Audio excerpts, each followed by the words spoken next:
film, as Newhouse had predicted, was in bad condition, but the chief interest was in movement, speed, and light source.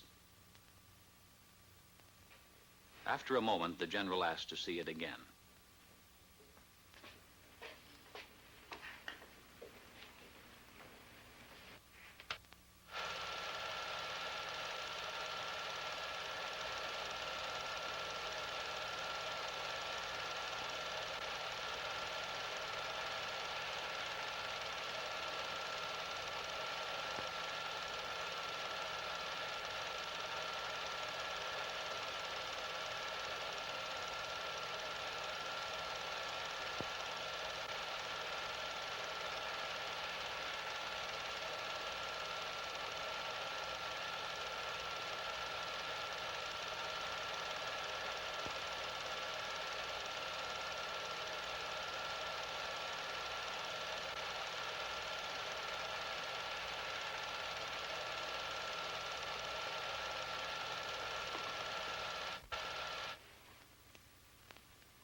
How about that?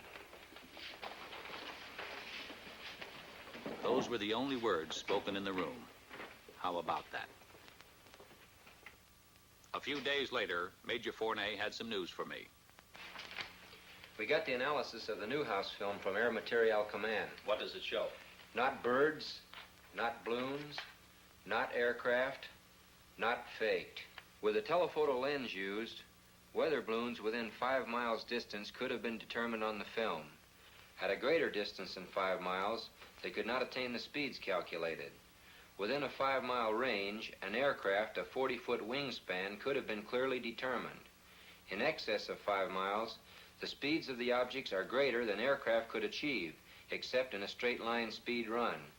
No bird is sufficiently reflective as to cause the film to react as strongly as it is done.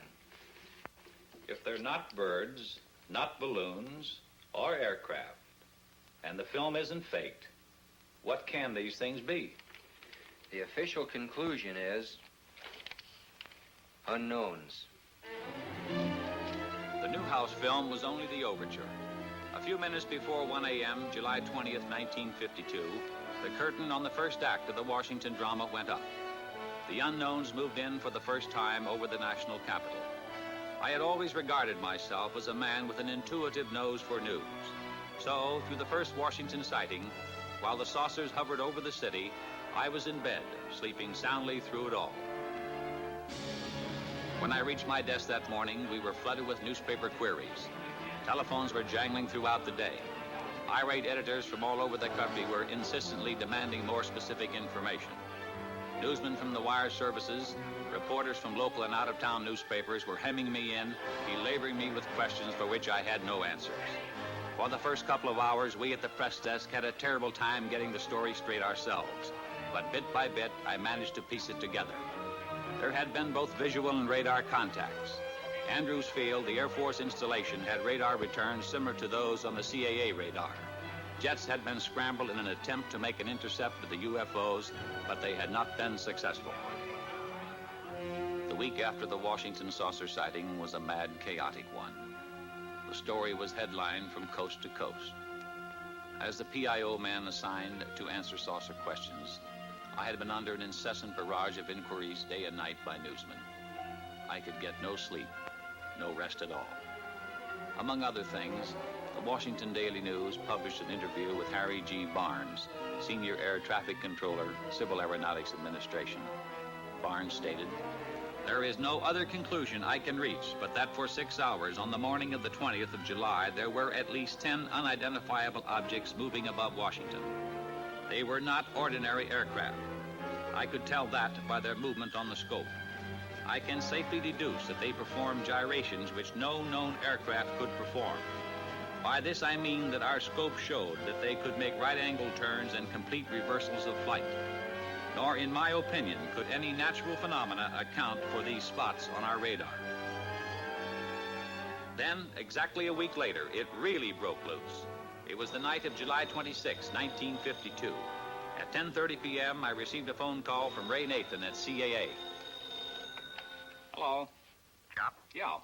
Ray Nathan, get down here right away. What's up? The radar at Washington National is picking up unknowns. Again?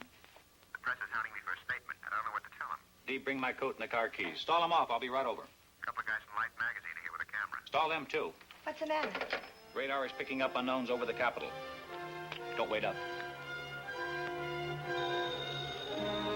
At 11:10 p.m., Major Forday received a call from Lieutenant Colonel Thomas, Air Force Intelligence Duty Officer at the Pentagon, informing him of what was going on at Washington National. As I raced to the airport, I kept glancing up through the windshield, expecting to see the things, but everything seemed normal.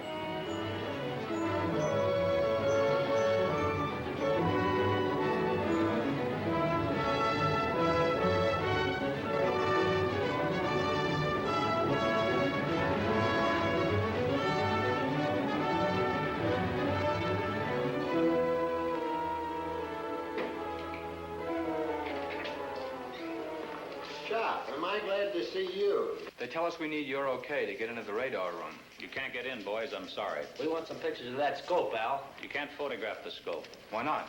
It's under security measures, classified wavelength, classified code names. Here we are in the biggest story in history, and you're keeping us out. Sorry, but that's the way it's got to be. Then we're going over your head, Al. Colonel Dick Searles. You can reach him at Metropolitan 89898.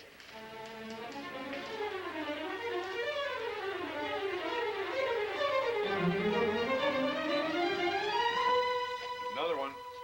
Look at them go. One of them is an airliner. It's a slightly different shape. Did you alert the Air Force? I called Air Defense Command. What'd they say? They're scrambling a couple of jets. Same as last week? Uh-huh. Could this be caused by temperature inversion? Inversion? That isn't inversion, and it's different than the ground clutter we pick up. Did you call the Air Force Command Post at Pentagon?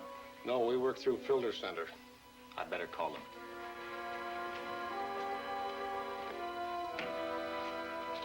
Get me the Pentagon Air Force Command Post.